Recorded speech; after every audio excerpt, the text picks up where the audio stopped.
सदियों से तुमसे प्यार है, आज भी है और कल भी रहेगा। मैंने सुना आपका गाना। श्री संजय सिंह दोनों ही कह रहे हैं एक दूसरे को। धन्यवाद मान्यवर, आपने एक अत्यंत महत्वपूर्ण बिल पे मुझे अपनी बात कहने का मौका दिया। मैं जैसे उदय प्रताप जी की चंद पंक्तियों से अपनी बात शुरू करूंगा। न मेरा है न तेरा है, ये हिंदुस्तान सबका है। नहीं समझी गई ये बात तो नुकसान सबका है। न तेरा है न मेरा है, ये हिंदुस्तान सबका है। नहीं समझी गई ये बात तो नुकसान सबका है। जो आकर मिल गई इसमें वो दिखलाई नहीं देती, जो नदियां मिल गई इसमें वो दिखलाई नहीं देती। महासागर बनाने में मगर एहसान सबका है। महासागर बनाने में मगर एहसान सबका है। मान्यवर, हम लोग बचपन से एक शब्द सुनते आए, सरकार माई बाप। सरकार माई बाप यानी कि जो सरकार होती है वो लोगों की माई बाप होती है। मां की तरह ख्याल रखती है, पिता की तरह ख्याल रखती है। लेकिन अगर कोई सरकार अपने बच्चों को उसका गला घोटने पे उतारू हो जाए तो वो फिर सरकार निष्पक्ष सरकार नहीं है। नहीं है मान्यवर, वो सौतेली मां है। वो सौतेली मां है, उसका व्यवहार सौतेला है। और आज आप जो काम कर रहे हैं इस बिल के माध्यम से, आप बाबा साहब डॉक्टर भीमराव अंबेडकर जी के द्वारा लिखे गए संविधान की हत्या कर रहे हैं। और ये बात मैं इसलिए कह रहा हूं कि बाबा साहब डॉक्टर भीमराव अंबेडकर जी ने संविधान की धारा 26 में लिखा, धार्मिक मामलों के प्रबंधन की स्वतंत्रता, धार्मिक एवं धर्मार्थ उद्देश्यों के लिए संस्थाओं की स्थापना एवं रखरखाव करना, धर्म के मामलों में अपने स्वयं के मामलों का प्रबंधन करना, चल एवं अचल संपत्ति का स्वामित्व एवं अधिग्रहण करना तथा ऐसी संपत्ति का कानून के अनुसार प्रशासन करना। यह अधिकार आपने नहीं दिया। यह अधिकार किसी भारतीय जनता पार्टी के लोगों ने नहीं दिया। यह अधिकार बाबा साहब डॉक्टर भीमराव अंबेडकर जी के द्वारा लिखे गए भारत के संविधान ने दिया मानकर। और आप उस संवैधानिक अधिकार को छीन रहे हैं एक गैर संवैधानिक बिल लाके। क्या क्या लिखा इस कानून के अंदर आपने, किस तरीके से आपने इस संविधान की हत्या करने का काम किया। आप बड़ी बड़ी बातें कर रहे हैं। ये सरकार कह रही है कि ये कानून हम मुसलमानों के भले के लिए आ रहे हैं। जब मैं आपसे सुनता हूं तो मुझे लगता है कपिल शर्मा कॉमेडी सर्कस में बोल रहा है। आप मुसलमानों का भला कर रहे हैं, आप मुसलमानों का भला कर रहे हैं।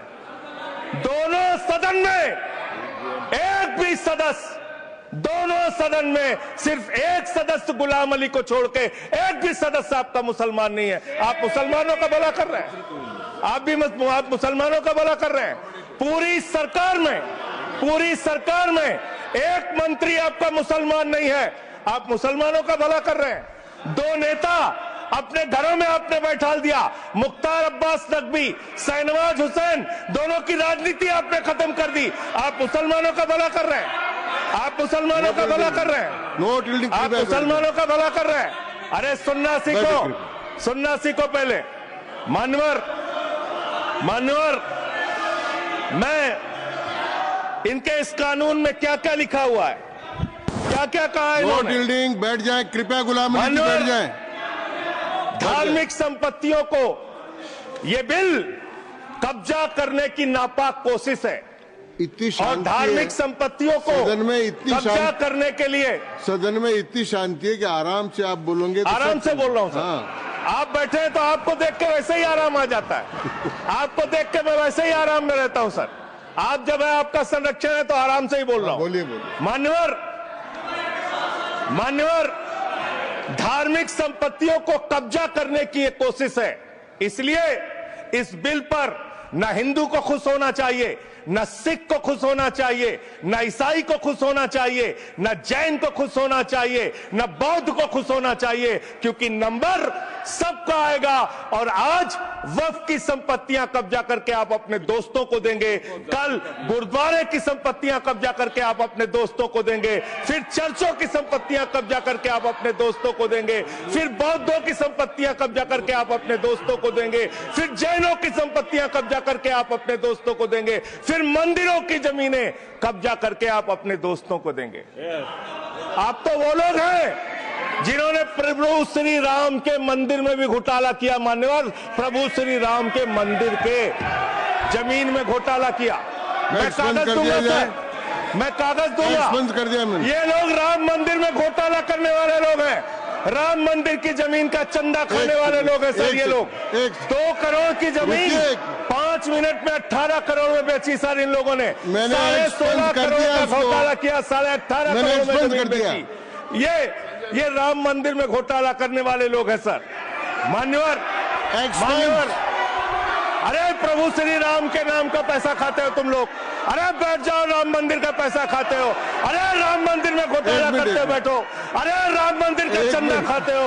अरे चंदा चोरो बैठो, चंदा चोरो बैठो, चंदा चोरो बैठो, बैठो चंदा चोरो, चंदा चोरो बैठ जाओ।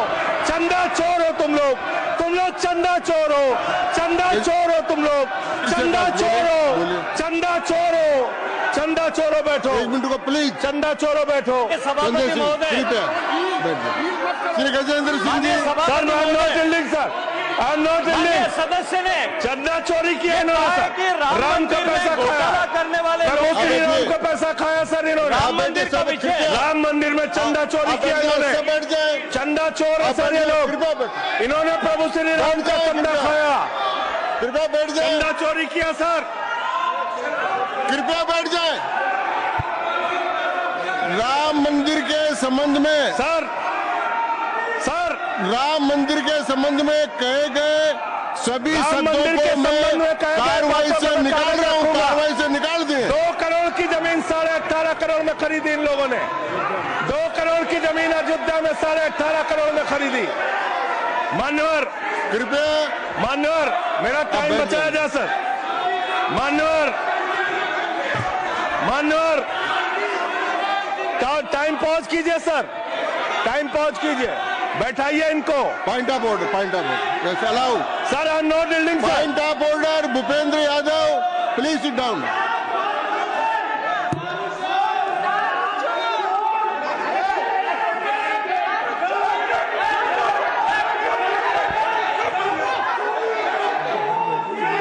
भाई पॉइंट ऑफ ऑर्डर मैंने दिया, आप जाइए स्थान पर, कृपया अपने स्थान पर जाएं। मैंने व्यवस्था का प्रश्न उठाने का मौका दिया भूपेंद्र जी यादव को। आप सब लोग अपने स्थान पर जाएं, कृपया अपने स्थान पर चले जाएं, कृपया अपने स्थान पर जाएं, सबको चोर बना, कृपया बैठे। चोरी में जेल दे रहे हैं। मैंने भूपेंद्र जी, कृपया बैठ जाए, कृपया। श्री भूपेंद्र यादव सर, मैं पहले Bhupendra ji, yes sir, Bhupendra Yadav sir, Madan ji Rathore कृपया बैठ जाएं। सर ये कृपया, मैंने भूपेंद्र जी यादव को व्यवस्था का प्रश्न उठाने की अनुमति दी है, लेकिन मैं पहले बता दूं कि राम मंदिर के बारे में जो कुछ इनको कहा मैंने उसको एक्सपेंस कर दिया है, वो कार्रवाई का हिस्सा नहीं है। आप बोलिए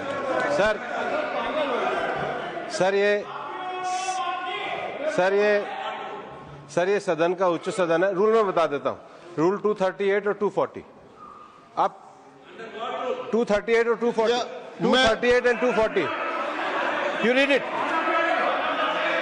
sir. There are sir 2 rules है, 238, 240। मेरे को बुक की जरूरत नहीं है।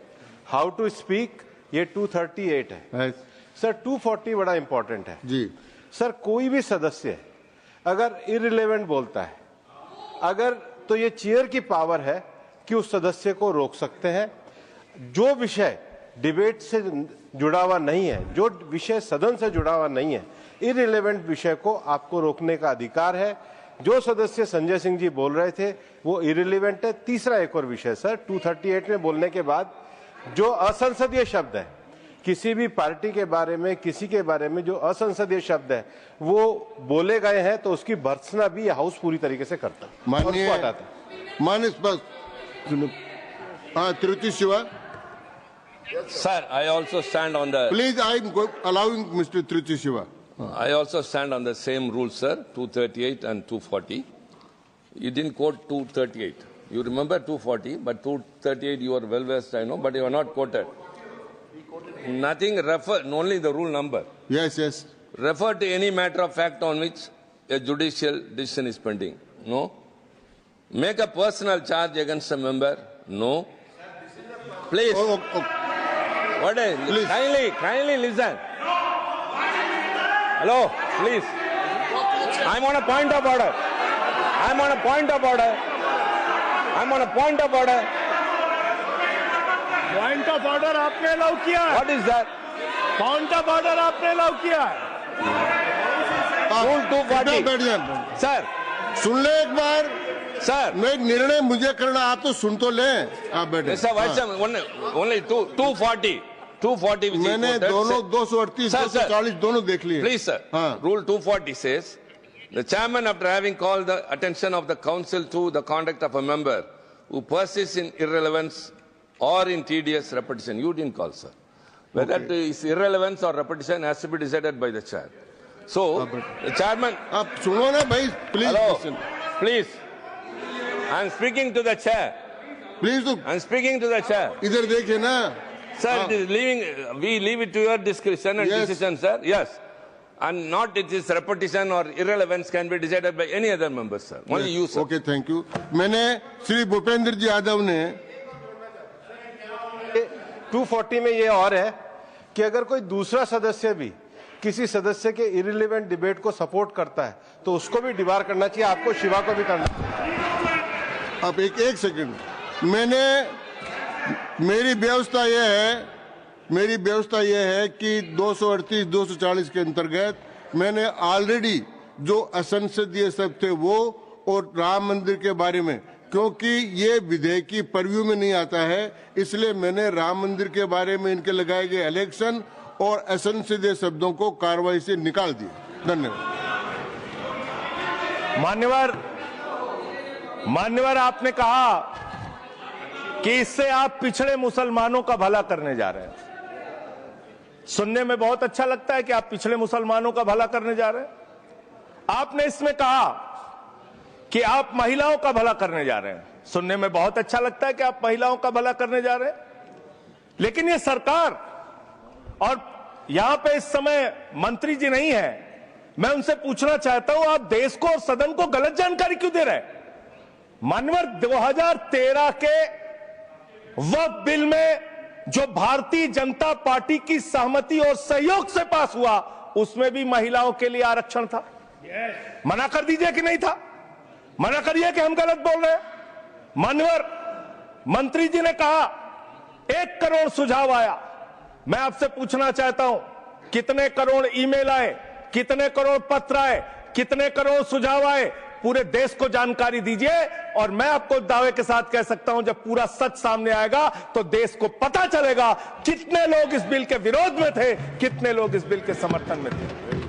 मैं जेपीसी का सदस्य था मानवर, मैं कह रहा हूं आपसे लाइए। और आप पिछड़े मुसलमानों का भला करना चाहते हैं? मैं आपसे हाथ जोड़कर निवेदन करता हूं, विनती करता हूं, और हमारे जो मित्र उधर भी हैं, अगर आप मेरी बात से सहमत हैं तो समर्थन करना।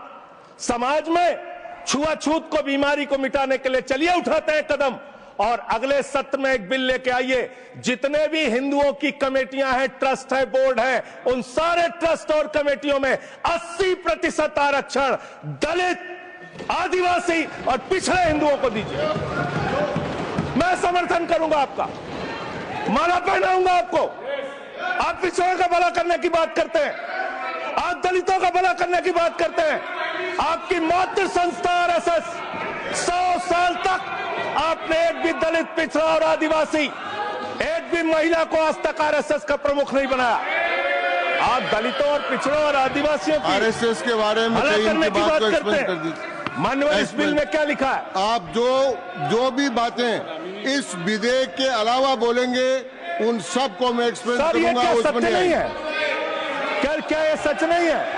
सर मेरा टाइम रोका जाए।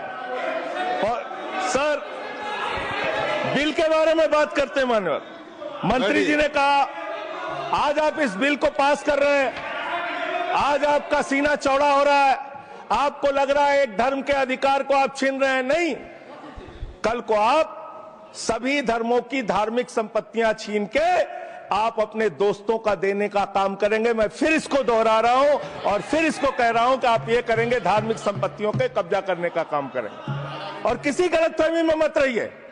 आपको लोकसभा के चुनाव में मात्र 36% वोट मिला है। इस देश की 64% आबादी आज भी आपके खिलाफ है, आज भी आपके खिलाफ खड़ी है। किसी गलतफहमी में मत रहिए। बड़ी बड़ी सत्ता उखड़ गई और चली गई। मान्यवर, आपने इसमें लिखा बिल के अंदर कि वक्फ कमेटी के अंदर गैर मुसलमान इसका सदस्य बन सकता है। आप क्या गुरुद्वारा कमेटी के अंदर गैर सिख को मेंबर बना सकते हैं? क्या ईसाई कमेटी के अंदर गैर ईसाई को सदस्य बना सकते हैं?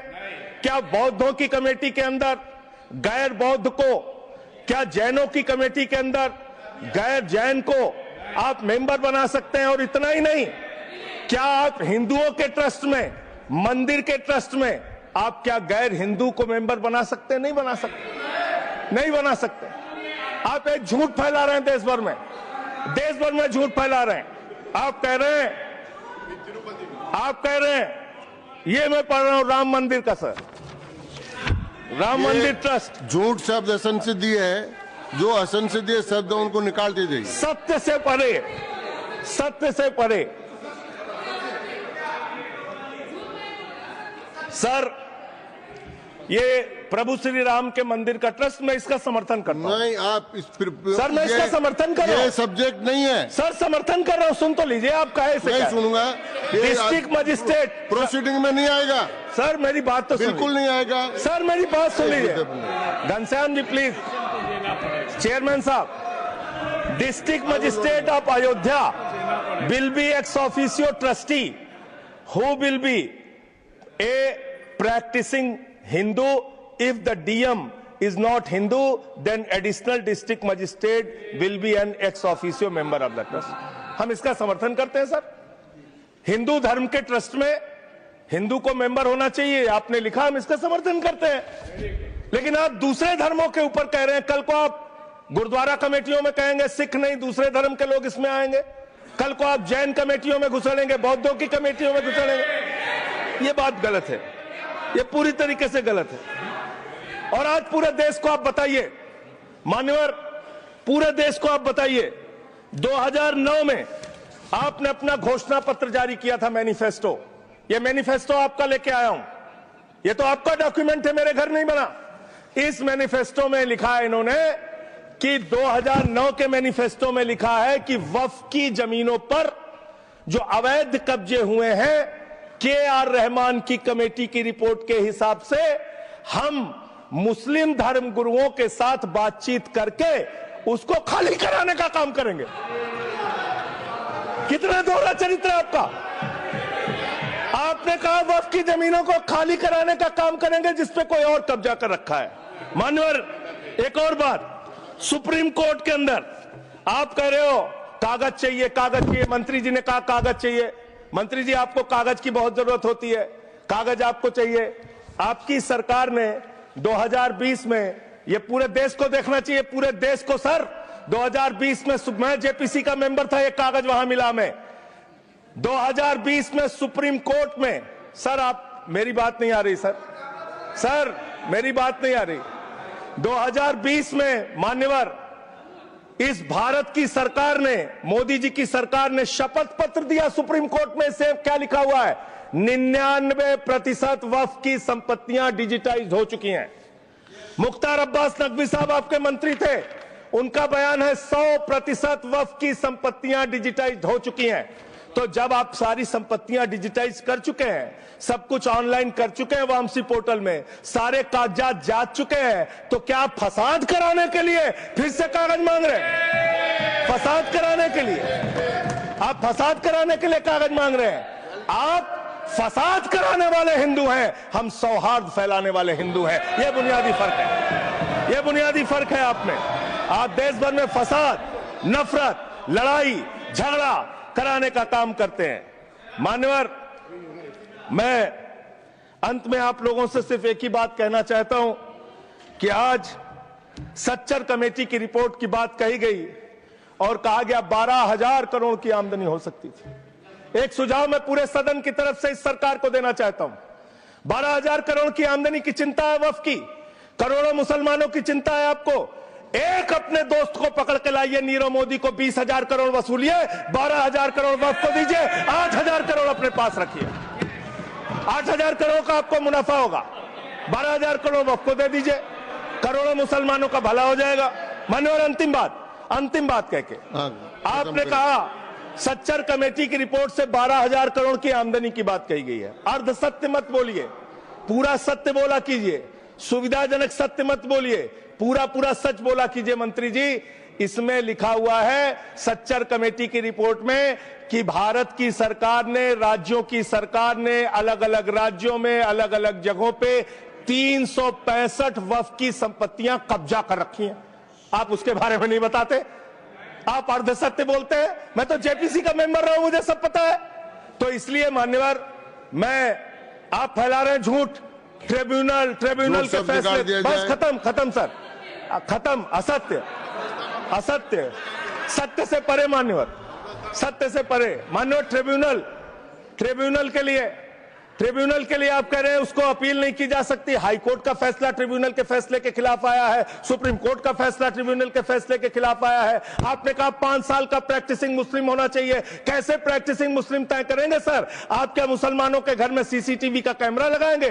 कौन नमाज पढ़ रहा है, कौन नमाज नहीं पढ़ रहा है, कौन मुसलमान है, कौन मुसलमान नहीं है? आपने मान्यवर ऐसे प्रावधान इसमें रखे हैं जो बड़े अजीब हैं, जो अपने आप में ये बताते हैं कि आपकी मंशा सिर्फ देश में झगड़ा कराने की है, नफरत फैलाने की है, फसाद कराने की है। आपकी मंशा कहीं भी मुसलमानों का या किसी वर्ग का भला करने की नहीं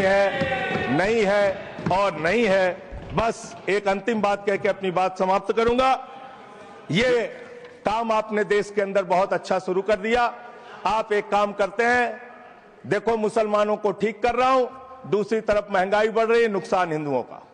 94 लाख करोड़ रुपए शेयर बाजार में डूब रहा है, नुकसान हिंदुओं का। 11 लाख बच्चे स्कूलों से बाहर निकल गए, नुकसान हिंदुओं का। तो मुसलमानों को ठीक करने के नाम पर आप नुकसान देश के करोड़ों हिंदुओं का भी कर रहे हैं। इसलिए ये सब बातें करके देश में आप नफरत फैला के ये सब झगड़े फसाद के काम मत कीजिए। और अंत में आपसे एक ही बात कहना चाहता हूं, अभी भी वो मौका है इस बिल को जो गैर संवैधानिक है, जो बाबा साहब के संविधान के खिलाफ है, इसको वापस लीजिए। धन्यवाद।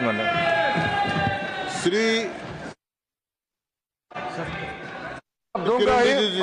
संजय सिंह जी को मैं जवाब देना चाहता हूं, सबको जवाब देंगे, लेकिन समस्या ये है, माननीय मंत्री जी को हस्तक्षेप करने का अधिकार है। जब मैं when I reply to everybody please, मैं सबको जवाब दूंगा। मैं सिर्फ इतना ही कह रहा हूं कि संजय सिंह इतना तर्कहीन बात करते हैं, जवाब देने के लिए जगह भी नहीं है। वो पॉइंटलेस बात करता है, बिल से संबंधित नहीं, इधर उधर का बात करता है। पॉइंट में बात कीजिए, मैं जवाब दूंगा बाद में। श्री येरम वेंकट सुब्बा रेड्डी।